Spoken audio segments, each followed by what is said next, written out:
Now, we've talked all about how to navigate your way through the shotgun shell aisle. We've talked about how to make your shotgun fit you more properly, but we have yet to have a specific episode around these bad boys, the chokes. They can change the performance and the application you're using the shotgun in entirely. So from everything from cylinder all the way up to full and turkey and even some more niche chokes, we talk about it all right here.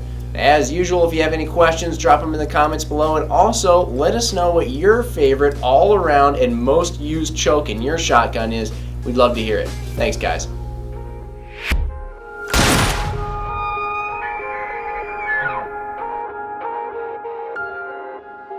What's up, everybody? It is day who knows what of relative quarantine and strangeness around the world. At the time of this recording, we do have gas mask out. That's thanks to our friend, Mr. Nick. Oh, I always screw it up. Rowden. He listens to the podcast a lot. He's joined us a couple times. You can listen on those episodes where he joined us with some other guests and talked about cool World War II era firearms, pistols, and rifles. We also have our Red Ryder here outfitted with a Razor Gen 3 1-10. Rather loose fitting. Windage adjustment. Yeah, I'm not sure. Via the duct tape. What's the torque spec you got on that, Jim? Yeah, couple. Fully torqued. I'm also going to make sure that I'm maintaining a good 6 foot. Thank Mark, you. You're getting a little close to me here. Well, anyway, I miss you. Shotguns. We like talking about shotguns. We talked about them a fair amount of times. I think the last time we had a shotgun episode, I mentioned this too. But let's keep the thing going here. Keep the momentum going. That's right. So when I walked in, I thought this was a shotgun at first, but it's a BB gun. Specifically speaking to chokes, we've talked about putting optics on shotguns. We've talked about the actual shells themselves, managing your way through the shell aisle at your favorite sporting goods store. But now we want to talk about the chokes. This got brought up in the shells episode a little bit. We really want to focus in on it. In front of us on the table, we do have some chokes that are meant to go in shotguns. I know I brought a couple. Looks like Mark brought a couple of different lengths. I'd imagine choke types. What's the deal? What are all of the different kinds of chokes that you can get out there? Oh, we're joined by Ryan. That's 2 episodes now. I forgot to mention that right away. It's become such a standard. Well, he's he's literally the only other one in the office, so he just keeps being on all of these episodes. It's just kind of like he's practically I'm just assuming people know what's going on. It's like he's one of the hosts. Yeah, it's only because I'm here. No, that's not. That actually is not the case. That is not the case. You know many things, which is good to have. What are all the different kinds of chokes for a shotgun? Do you want me to just rattle them off? Yeah. So without getting super wild into some of the exotics, in terms of constriction and function, I'm going to start at the open end of things, and we're going to start with spreader, which is an interesting choke. A spreader choke is much like a rifled choke in that it has rifling, but it is designed expressly to blow your pattern open really quickly. So the choke itself has rifling in it? So it does. Explain blow your pattern open. Are you essentially turning it into a donut? What are you doing there? You're really just, I'm not going to say force. Well, you kind of are. You're forcing the pattern to spread. So it's like an anti-choke. It is an anti-choke. It's the anti-choke. So this choke tube is designed to induce more of a wide pattern and a dispersal of pellets than even a cylinder bore would. So in terms of the most open, we're going to start with spreader. Very uncommon choke, very uncommon usage. I was going to say application. What's the application? Trick shooting, maybe. Okay. Possibly small game hunting with a big question mark there. I'm not sure I'd go with a spreader with a small game choke. I saw them used heavily in multi-gun competition, and maybe that's phased out. Now, I kind of phased out a multi-gun. Mm-hmm. So, it's kind of, there's been some ebb and flow with choke tube usage in multi-gun. I was first introduced to the spreader choke as a popular option at the Rock Castle Pro-Am 3-gun, the first one, by Mr. Benny Hill.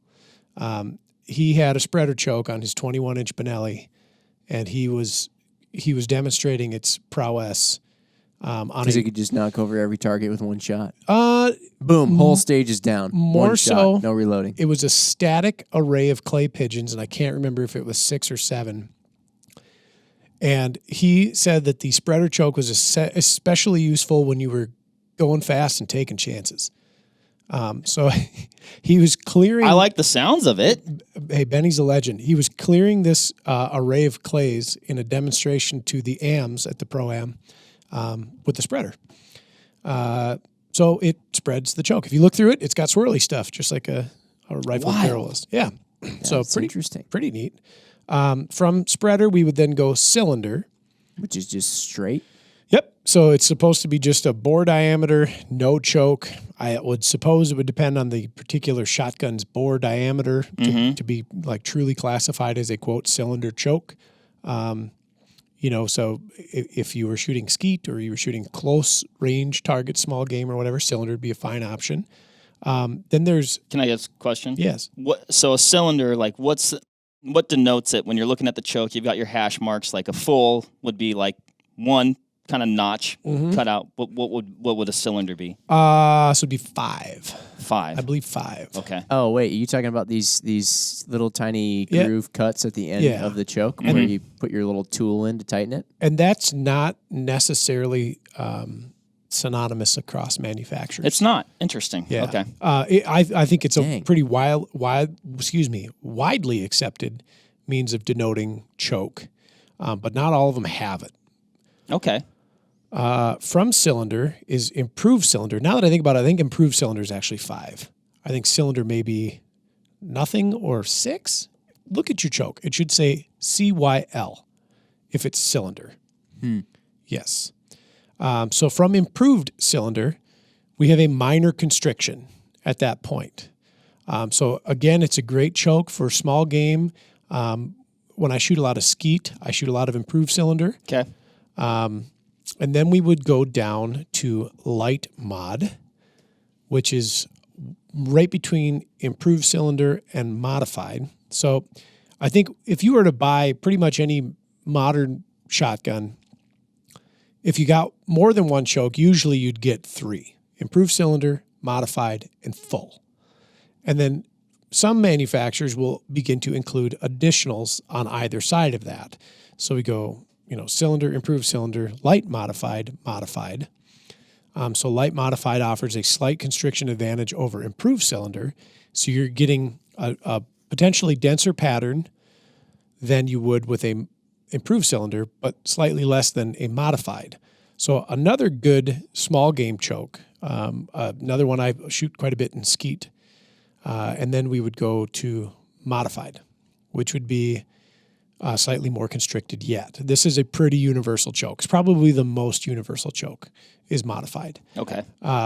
So we're gonna start seeing a very appreciable constriction at that point in time to the bore with the modified, generally denoted by 3 hash marks or the word mod on your choke. I'm noticing now, Mark, these are yours, right? Yeah. The one that has 4 little tick marks on the top of it, if you look at it going down from where the front of the barrel would be down towards the inside of the barrel, the one with 2 tick marks on it, you can see the rim is thicker than the one with 4. So, yeah. Yep. Maybe that's That's how they're creating that That's probably very constriction, obvious, Ryan. but yeah, it always weirds me out to think about, though. Oh, we're squeezing it. Yeah. Something with so much pressure, and you're sending it down the barrel, and you're squeezing it. Yep. Ugh. And we can get into that in a little bit too, but from where were we at? We were at modified. Light modified to modified. Modified, very universal choke. Great waterfowl choke. If you prefer shooting a little bit more constriction, and some people do, especially on the clays course, I think you'll see a lot of guys and gals that are really proficient at determining their leads and know their loads really well, will choke up, if you will. Mm-hmm. And all it's doing is great pattern density. When you hit a bird, instead of getting a chip out of your clay bird, you smoke it. You get diesel dust. The tighter you go. Of course, your margin of error decreases quite a bit because we're getting a smaller pattern at that point in time. But generally delivering more payload. I really like Modified. I think it's a very, very good choke. Light mod, really good for the general purpose shotgunner, if you will. From Modified, we then get into Improved Modified, which is a step between mod and full. Improved mod may be actually my favorite choke constriction. I do like to choke up quite a bit when I shoot. Even when I was competing in multi-gun, where generally speaking, your shot targets are relatively close. We stopped shooting clays and started shooting a lot more steel targets with shotguns, even flippers. They were like 4-inch squares on a hinge. Yeah. And if you edged them and you didn't have, a good handful of pellets on there, you can just kind of get them to rock. And if you're really moving in cadence, it can screw the whole thing up. And what I found was by choking up to a mod or an improved mod, or any of the mods, it slowed me down enough to increase my proficiency. Right. And made sure that I was like on the target, and when I hit it, it went down. Yeah, you're putting more payload on target, being more deliberate with those shots and less margin of error at the same time. Correct. So I lost a little speed, but I think in the long run, if I was running a plate rack or an array of clays or an array of flippers, I matched my cadence with my ability, and I was going at a reasonable speed for what I could actually do. Great choke for waterfowlers, especially when you're hunting later season big ducks and geese. That's a good one for putting payload down, even over decoys, because you're still not super, super choked up that you're at like a full level. Right. With full is full until you start getting into fun bore diameters, and then like turkey full, and then other fulls. Some companies have marketed like an X full or a double X full or a triple X full. And you can even get wilder than that too. If you start getting into some of the custom choke tube manufacturers, their constrictions can be absurd. Yeah. Where you look at it compared to what your shotgun might have come with. With full, I kind of stop at full or extra full and say that anything beyond that is a specialty choke and generally designed to do something like a wad stopper or a turkey choke. And then it's kind of the Wild West when you get into that. Yeah. And so in terms of like just straight constriction, those are the chokes for the most part. Like I said, get into some custom manufacturers and you get into some of the really high-end clays guns and even game guns. You'll see some interesting outliers there. But generally speaking, those are kind of the... No, and then for people like me who have a shotgun with no ability to, well, I've got the Browning Synergy, which these chokes are for, but then I have the Mossberg, which doesn't have any threads for chokes at all. Are you just pretty much, is all this that we're discussing chokes doesn't really apply to them? What kind of do they have any measures of manipulating how their shotgun pattern will appear downrange by shell selection, or is it just sort of like, well, nope, you're just cylinder? Shell selection. Okay. Yeah. So on like your shotgun that you're talking about, that Mossberg 500 Persuader, you could shoot something like Federal's TAC Buck, which has a rear deploying wad instead of a front deploying wad. And you might be surprised to find that your rear deploying wad out of your cylinder barrel patterns better than traditional buckshot out of Mark's improved cylinder or even modified barrel at similar distances. That's a shot shell with a wad designed around barrels like yours. Okay. Think law enforcement and military applications where typically a removable or an auxiliary choke might not even be desired. Yeah. Right. We wouldn't want it in there. We'd want something wide open. And then you could constrict your pattern by means of the wad, which would be a whole nother ballgame. But another choke worth mentioning to some of our listeners is a rifled choke. This is different than a spreader choke. Right. But is designed to do a pretty important task, I guess. So I'm from Minnesota. Where I'm from, we have to hunt deer with a shotgun or a muzzleloader or something other than a rifle. Smoothbore shotguns don't generally shoot slugs all that great. But if you put a rifled choke tube in there, you can get away with shooting sabot slugs or even shooting rifled slugs through your rifled choke and improve your accuracy potential considerably. How long are those chokes? Same length. So they look So there's only rifling for, say... Yep. What is that? 2.5 inches, 3 inches? Yep. And that's enough to there's help? Yeah, there's a formula out there that that exists that can help you determine how much, based on a projectile's length and weight, rotation is required. And they do a pretty good job of accomplishing that task with the right slug. What I found with the rifled tubes that I've used is generally I'm using a full bore diameter slug, like a rifled slug. And for folks listening, like, wait a minute, you can't shoot a rifled slug in a rifled barrel. Actually, you can. A lot of times they shoot really good. Or something like a Remington buckhammer, which is a really unconventional slug. It looks like a hammer, really, like think Thor's hammer, just the front part of it, and it's a full diameter. So it's a bore rider. It's very soft lead. It engages that rifling and does a good job of spinning. That or obturating. What about what's the deal with those Brennecke slugs? So slug style. That'd be a good slug that you could shoot out of a rifled choke. Out of a rifled choke. Yep, you could shoot out of a smooth bore too. I think because I bought some a long time ago. I can't remember what for, and I think it's because what I had was a smooth bore shotgun. Yeah. Now, what about? Let me ask you this in regards to chokes. If you want to shoot slugs, let's say you don't have a rifled choke tube. You've just got maybe your standard shotgun, your standard choke tubes.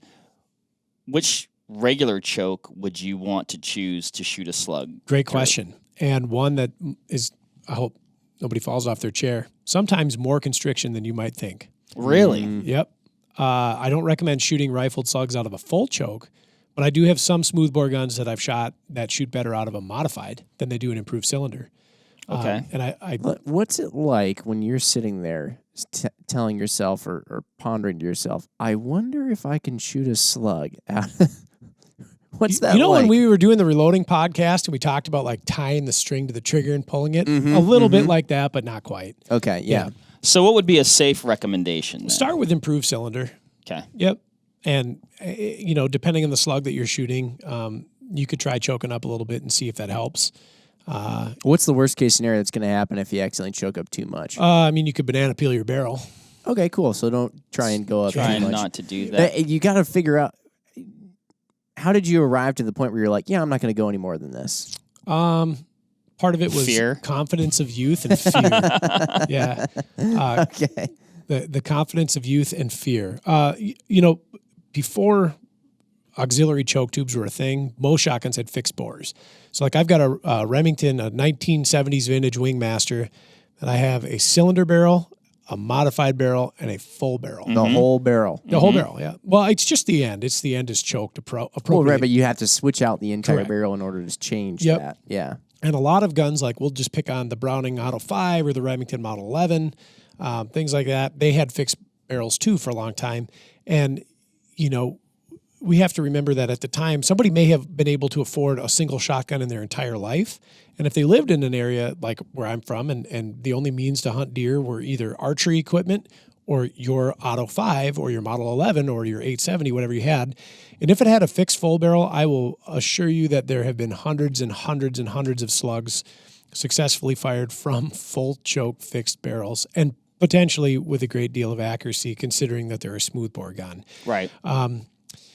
But if you have an auxiliary choke, start a little bit lighter, maybe bump it up a choke step to see if it does any better. Make sure you lubricate, of course, your choke tube threads and you make sure that they're clean because a stuck choke is not a good choke.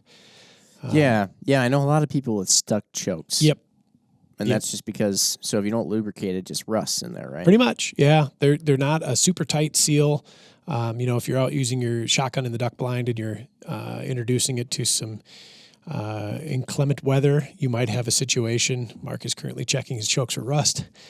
You might find a little I know mine had a little little bit auxiliary rust on on Mine had there. a little bit on them after we went to Indiana.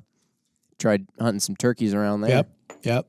What would you lubricate your choke tube with then, Ryan? What would you suggest? There's a variety of products out there. Asking for a friend. Worst case scenario, your favorite gun oil is a decent environmental protection. If you got to head out into the field and you don't have a grease of some kind, choke tube lube is available. It's semi-viscous grease.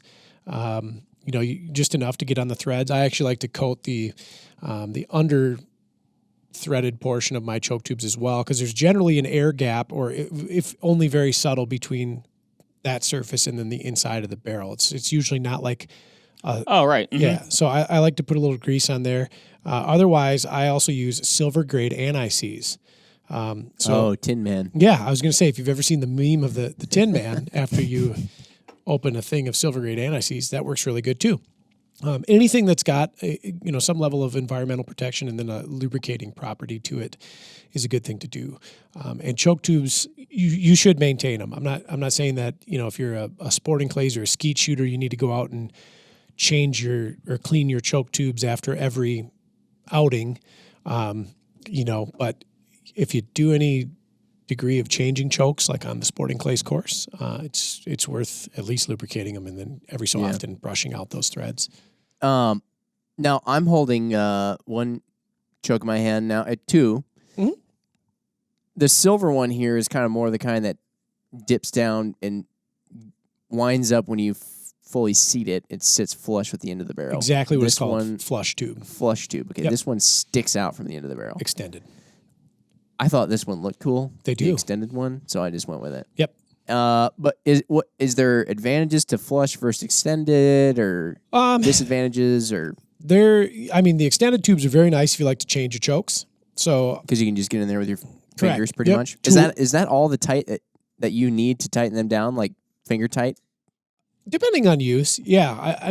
When I shot a lot of sporting clays, I ran extended tubes on my over-unders and my semi-autos, where it was more an advantage that if I was on the course and I was shooting a stage that had a lot of rabbit targets or like a very close, fast target that I wanted an open choke with, I'd quick pop out my light mod or improved mod, and I'd put my improved cylinder in maybe. And then if I got to another one that had a 35-yard crossing bird, I'd pop out my improved cylinder and put back in my light mod or my improved mod and go with that. So it was kind of a convenience thing. It also lets you know what choke you have in there. A lot of times they have engraved on the choke's head. The Carlsons don't on those. Oh, no, they do. No, they do. Yep. TKY right there. It'll tell you what you have in there. So a quick visual inspection will give you, the ability to deduce what kind of shot you can take at a given distance or otherwise. But as far as is there an advantage to a longer choke tube or a shorter choke tube? I think there's a lot more to the system that has to be considered before we can say yes or no. So if all things were considered even, like we had a shotgun barrel that had, no forcing cone or maybe even just a subtle forcing cone and was otherwise cylinder barrel. If you had a gradual taper on your choke tube, some might argue that you would have a more even pattern than if you had a super short tube with all of a sudden a rapid choke. Right. Okay. But there's a lot of variables that go in there, up to and including even the shot shell that you're shooting in the WAD technology that is on board. Can you backtrack a sec and maybe define forcing cone? Sure. So just forward of your chamber, where your shot shell would go into battery inside of your barrel, whether this is a pump, a semi-auto, or a brake action. You put your shell in, it head spaces off the rim, and then your shell is sitting inside of your chamber. Forward of that, not terribly far, is what they call a forcing cone, which technically is kind of a choke inside of your barrel. It's going to step in diameter. Right. You can visually, is that the part where when you're looking at your you can see shotgun, it. you see it externally. Yep. Yeah. You can see it. Why is that necessary? Why don't they just have the shot shell go straight into a barrel? At one time they did. And then they found that you can lower pressure curves with like an extended forcing cone. And that's not to say we're all shotguns don't have an extended forcing cone. Technically, a forcing cone would be an extension of the chamber, I guess. But we're lengthening that part where the gas can expand and the shot begins to travel down there. That extended forcing cone the theory is going to lead to lower pressures, lower recoil, better patterns. So if you look at a lot of high-end target guns, and Ruben touched on this a bit because he's had some guns done up by a few custom shotgun smiths that we work with, where he's had extended forcing cones put in his guns. So they already have a lengthened forcing cone over, say, a regular barrel. It's almost a marketing term now where you see lengthened forcing cone. It's kind of a standard, but then he sent them off and had the forcing cones further extended. He adheres to the statement that he has seen better patterns and lower recoil. And if you talk to... Those are good things. Yeah. if you talk to a bunch of people, they'll say like, that's malarkey. It doesn't do anything. And you'll have just as many seasoned clay shooters especially say, oh, no, it makes a huge difference. So that's the initial step in the choking process or the formation of the pattern is that forcing cone. Then we go down the bore and then we hit yet another choke at the choke. Yeah. Interesting. What about, we talked a little bit about slugs. Mm-hmm. What about like number 4 buck or double-aught buck? What choke is a person going to want to use with those? So do you have to take, precautions in any way? Is it kind of that same theory? Hey, you don't step it up completely to a full. That's what I have for the Persuader. Double-aught. Buck. Depends on your buckshot, and it depends on, again, wad technology is a big one, especially with modern buckshot. For a long time, buckshot was just, you had if you were at a cross section, a shotgun shell, and you were to look at it from the case head forward, you have your primer, your propellant, you'd have an over powder wad or 2, maybe more. Generally, they're made out of cardboard or vegetable fiber. Modern stuff is made out of plastic. And depending on the type of buckshot that you're using and whoever loaded it, it may be as simple as a handful, like 8 or 9 pellets of 000 buck dropped into the shot shell and crimped, or it may be a conventional polymer wad, or in the case of like Federal's TAC LE buck or the Hornady buckshot, the specialized rear deploying wad, the pellets put in there along with a matrix of buffer, which we've talked about on the Turkey Shot podcast. So selecting a choke would depend on your shot. Okay, gotcha. So like with the TAC buck, we started shooting that a lot in 3-gun because we saw that we were getting pattern densities that were as good as a lot of people could shoot a pistol or better than they could shoot a pistol at distance. Like like crazy tight patterns. We found that they worked much better with more open chokes, improved cylinder. Whereas prior to shooting that, I used to shoot a lot of Fiocchi buckshot. I would shoot like an improved a light mod or a mod to get the best pattern results out of my gun.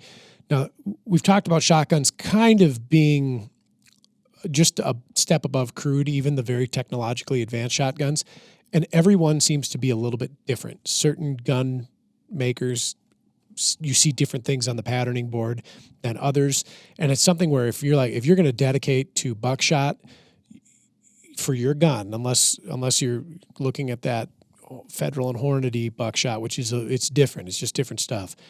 You're going to want to play with your choke tubes. In the states that allow deer hunting with buckshot, those guys down there have got that dialed. Like you hop on some of the forums, you listen to what they're using for buckshot, and they've got it figured out. Like break it down by gun. But you'll have to play with it a little bit. Buckshot's kind of the wild, wild west too, because we're looking at really big pellets, like 28 to 36 caliber pellets. And either a lot of them or just a few of them. Triple-aught buck and double-aught buck aren't renowned for patterning exceptionally well at distance. They're very lethal when they're up close. Right. But at distance, there was kind of a shortcoming of them until that TAC LE buck came out, or that rear deploying wad. Then that kind of changed the game on those. Otherwise, you'd be sitting there doing some experiments with choke diameters and figuring out where you were seeing the best results at whatever distance you plan on shooting them. But good question. My other question, we've talked a lot about shot shells as of late, right? And the different, I guess, metals, if you will, that the shot is comprised of, or whatever, steel versus lead versus heavy shot. I've always heard like, oh, don't shoot steel through a full choke. Back that down. Yep. But then you've got kind of like these heavy shots, and you're shooting those through extremely tight constricting chokes. This turkey choke here says lead, copper, or heavy shot. Yeah. Yep. So steel has no yield to it. It's not going anywhere. So when you've got a steel pellet, it's a bearing, right? So we think about all the things that have bearings in them. What do they use inside of the bearings? They don't use tungsten and they don't use carbide because those things shatter and fracture. They don't use titanium because it galls. They don't use aluminum because it's soft and galls. How about ceramic? They use ceramic. Ceramic, yeah. Ceramic can shatter too, but ceramic's really... I've got ceramic Swiss ball bearings in my roller blades. Yeah. Oh, And maybe it's like a load thing. maybe it depends on the load that's put on it and the intent of the bearing. Right. Somebody who's in the manufacturing world, if they make a very high speed, high load bearing, can it be made of ceramic? I'd love to know. But shot BBs at the pressure that they're flying down there, the speed they're flying down there. I guess the thought process behind it is because steel doesn't have any yield at all. It doesn't have any give. You could run into a situation in which you're splitting your choke tube, or it's poking through the wad as it's going to, it's going to gall the inside of your choke. And a lot of chokes will say, and I think these right here, so I've got a Benelli Cryo choke. This is what comes standard in a lot of the modern Benellis. It says no steel shot -IM. So this would be like a full to a full plus or an extra full for a steel load, and then they wouldn't recommend it, but it would be IM for lead or non-tox loads. Because Wait, what? Yeah. So Let me see. so if you look at a lot of choke tubes, they'll have a rating for steel and a rating for lead, or they'll expressly call out, don't use with this, but lead, it is this. And so when you're interpreting what that choke tube is saying on it right there, it says no steel shot -IM. Okay. So it would be equivalent. Improved, modified. Yep. For a lead rating. Okay. Yeah. Okay. And you just don't shoot steel through it. This one says steel shot okay, IC. Yep. So improved cylinder. It's a little bit more open choke. Yep. It's the one with the Vortex on it. Yep. And so that is why it's okay for steel shot. It doesn't say anything about other types of shot. Well, so then we work under the assumption that it is an improved cylinder for lead. If you're going to pattern, if you're going to pattern this with steel, you would, I guess, treat it like you would have modified. Okay. But again, there's some flexibility on that because everybody's a little bit different, it seems. But that's not uncommon to read a choke tube and you see a steel rating, you see a lead rating. Yep. Okay. What? This is just out of curiosity. What does the inside of a shotgun barrel look like after it's been heavily used? Like I think of a rifled barrel, and you got a bullet just goes right through it. It obturates. I love that term. It's a good one. I'm glad that Luke said it in our muzzleloader podcast. Yeah, it is a good one. But it goes through there. It's a pretty consistent travel every time. Does the inside of a shotgun barrel, is it just getting like banged around by all these things traveling down the barrel, or are they pretty much kind of shooting out there pretty smooth? Pretty well contained. If you've got a situation in which you've got a bore that's seeing pellet contact with steel, you're going to see some very apparent damage very quickly. Yeah. You'll look at a lot of older, we'll call them nitro-proofed barrels that were proofed for using smokeless powder that folks will not recommend you shoot steel shot out of, especially like a lot of high-end side-by-sides and over-unders.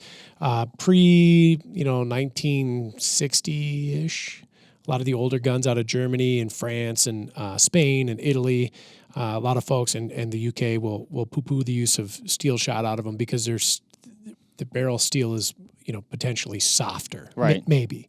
Modern metallurgy is a phenomenal thing. Most of the shotgun barrels that you get nowadays are chrome lined. We know how hard chrome is. Quite. Yeah.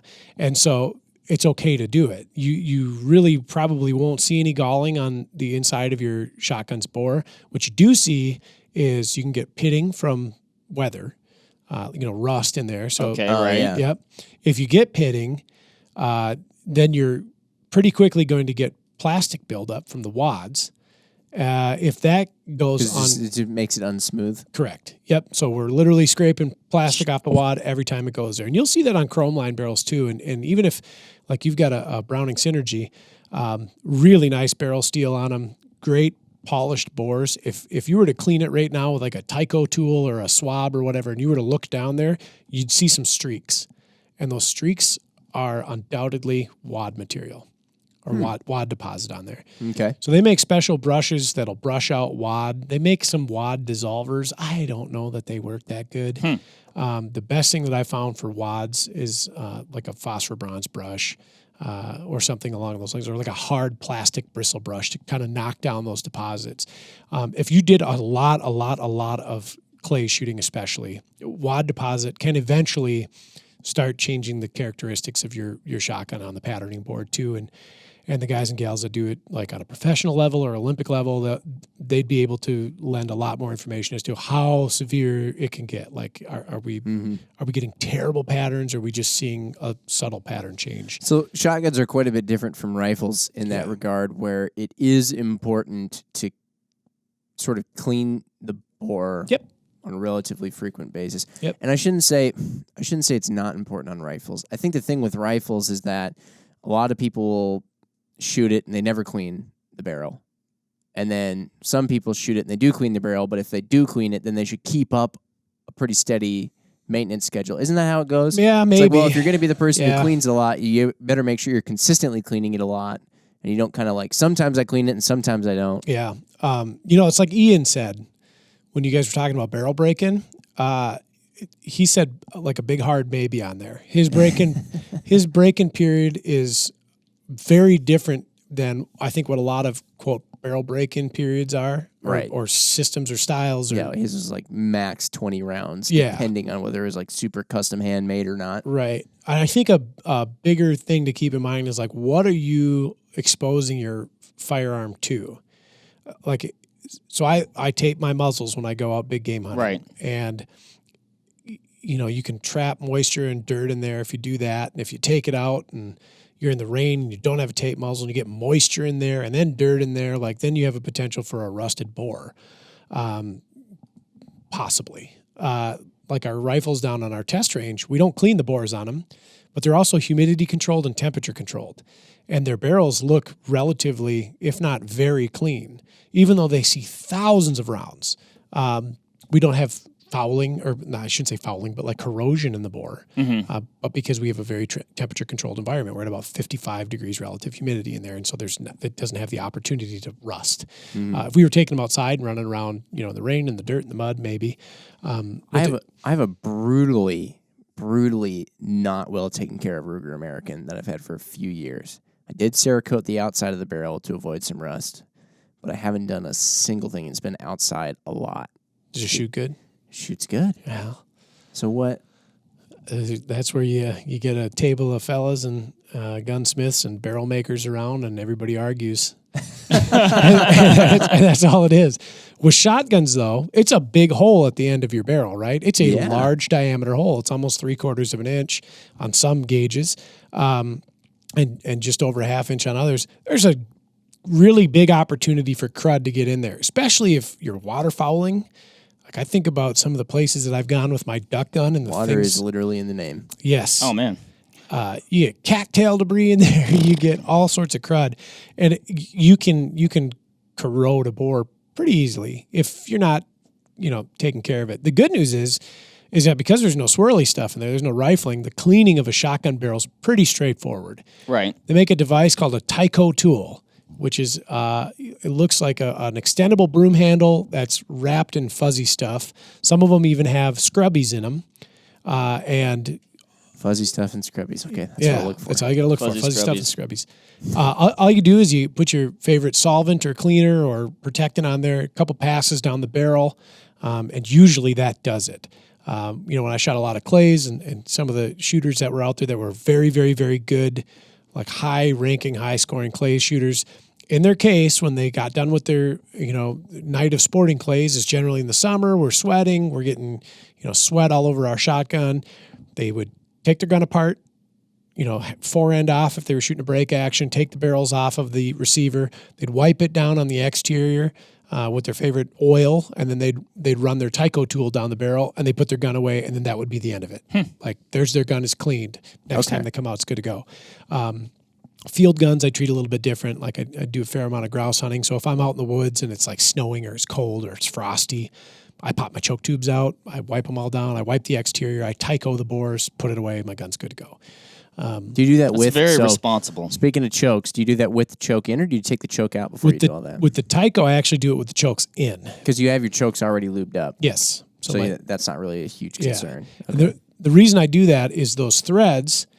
There's a male thread on the choke tube, and then there's a female thread in the barrel. If you pass that Tyco tool over those exposed threads, you can like pull fiber off of it or gunk or grease or crud. Oh, yeah. And it can deposit in the thread. And when you go to thread your choke tube in, you can hear it. You go, yeah, you hear that crunchy crunch. And that's not good. And they're very fine threads, these chokes have. What about, let's say purely hypothetical, maybe you've hunted in some inclement weather and you do have a little bit of surface rust on the threads of the choke tube and even, I guess in the female in the barrel. Yep. What's a good way to remove that stuff? Do you know that person by chance? Or just asking? He was talking. It was wet. What? Shut up, Richard. If you have a chrome-plated choke tube and you've got if you've got that exposed, or you got that rust starting on there, like try wiping it off first. A lot of times it won't get through the chrome. Just with oil and a rag. Okay. Yep. I guess more specifically, like one of those turkey chokes. That's like right there. Okay, one of these turkey chokes here. This happens to be a Benelli crop. This is a little bit of surface rust going on there. This is black oxided or black nitrided. Yeah. So more just a little bit in the. If you knew somebody who owned that choke tube, you could take like a phosphor bronze brush or even a steel brush. I'd prefer a phosphor bronze. A little bit of oil on there, and you just kind of break that surface corrosion up. You want to be careful though, because when I was growing up, when you saw surface rust on a blued surface, like whether it was a salt bluing or black oxide like this or nitride or whatever this happens to be. The old trick was you get your gun oil and get your 4/0 steel wool, and you spray it on there and you polish it off. Mm-hmm. And that looks like it does a good job, but so that corrosion on there, when you're seeing that iron oxide on there, it's like an abrasive, and it cuts and it scores the rest of that surface. So on like really finely polished high gloss blued guns, like your Synergy. Yes. I hear the correct way to do it is to clean the surface and then using steel wool or a polishing cloth, not like I shouldn't say a polishing cloth because they can strip bluing, but like steel wool, 4/0 steel wool. You dry buff that iron oxide, that rust off of there. Once you knock it down, you dry it with a dry cloth and then you oil it. And that's the best way to preserve it. You know what I did? I Cerakoted the barrels. Bingo. That works too, because then you sandblasted it. We removed off that top coat, and then it was Cerakoted. So then it's impermeable. And a lot of people probably hate me for that, but that's okay. It's a utilitarian gun, Jim. You have two shotguns. It is. Going back to so speaking of chokes, we got back into chokes there. Mm-hmm. But all right, gonna switch gears from the rust discussion because I also want to ask this: when it comes to choosing chokes, all these are 12 gauge chokes. Is it the same thing for your 20 and your, whatever else? Yep. What are the other ones again? You got 410, 20, 410, 28, 16. Is it all the same? I mean, the same kinds of chokes? Yep. It's just you're doing with a little smaller barrels. Yep. Less shot maybe sometimes or whatever. I guess the path to constriction, the concept is the same throughout, whether you have a 410 or whether you have a 10 gauge. Okay. So, yeah. Yep. My 410 doesn't have a lot of 410s have fixed chokes. Yeah. My little Savage over-under thing that has a 22 on top and a 410 on bottom, that doesn't have the ability to thread any chokes in. But I assume it's just cylinder on the bottom. Cylinder modified, maybe. Maybe. I'll have to look into that. A lot of times it's not uncommon. Kind of like a small game special gun. It's not uncommon to see 410s with fixed chokes. Okay. Yep. It's the really high-end target guns will have removable chokes or high-end game guns, but a ton of those are going to be fixed choke. Yeah. Right on. And then with a respective constriction to them. Right on. Yes. Marco, do you feel good? I feel good. That's all. I got all my questions answered. Discussed? Yeah. Excellent. Can I drop one more little thing? Please do. If you see ported chokes. Oh, yeah. A lot of people Mark?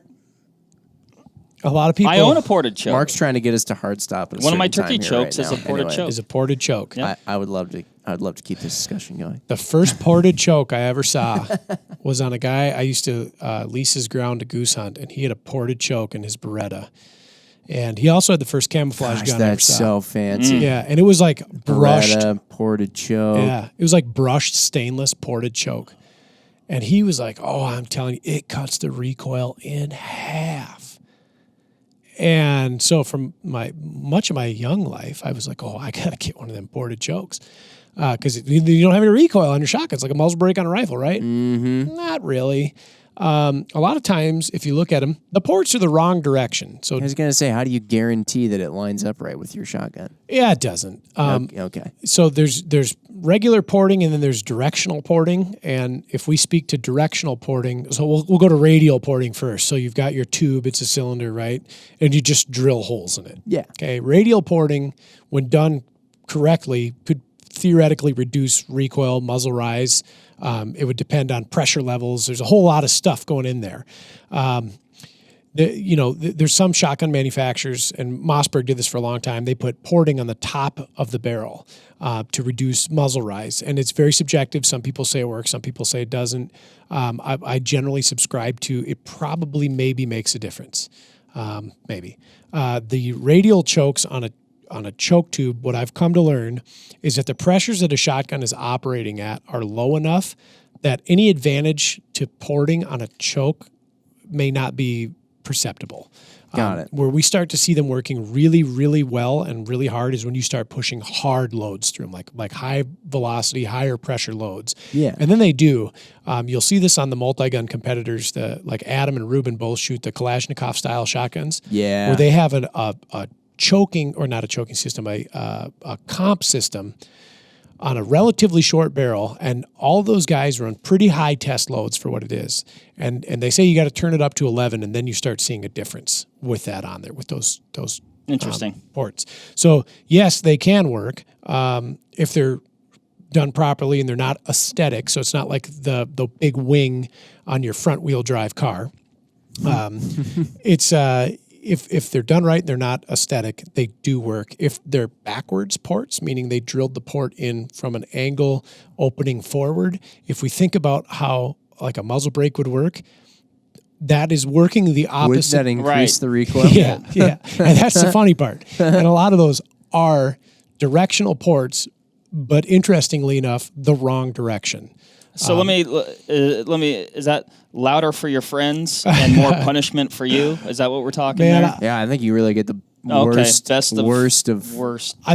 I think what I'll do is I've got a bunch of ported chokes because this choke style that I want happens to be ported with those reverse direction ports. What I should do is I should shoot a barrel muzzle with the same choke constriction and that one with the same loads, and try to come up with as subjective a test as I can without throwing it all over the place. Yeah. Because I don't know. I don't know.